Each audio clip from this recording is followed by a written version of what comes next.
अयोध्येतील प्रभू रामचंद्रांच्या मंदिर उद्घाटनानंतर आता सगळ्यांनाच अयोध्या दर्शनाची आस लागलेली आहे। पंतप्रधानांच्या हस्ते प्रभू रामचंद्रांच्या मूर्तीची प्राणप्रतिष्ठा झाल्यानंतर दर्शनासाठी भाविकांचा देशभरातून ओघ सुरू झालाय। ही बाब लक्षात घेऊन देशभरातील 66 स्थानकांवरून भाविकांना अयोध्या दर्शन घडवण्यासाठी आस्था ट्रेन चालवल्या जाणार आहेत। कोकण रेल्वे मार्गावरील ही संधी प्रवाशांना उपलब्ध होणार आहे। विशेष म्हणजे या गाडीसाठी कोकणातील अनेक रेल्वे स्थानकांचा समावेश करण्यात आलाय।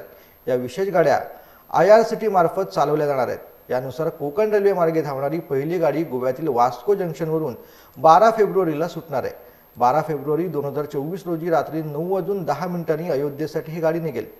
मजोर्डा, Madgaon, Karmali, Thivim, Kudal, Kankavli, Vaibhavwadi road, Ratnagiri, Sangameshwar road, Chiplun, Khed, Mangaon, Roha, Panvel, Vasai road तसेच गोवा, महाराष्ट्रातील ही स्थानके घेत उत्तर प्रदेशातील अयोध्येकडे ही ट्रेन रवाना होणार आहे।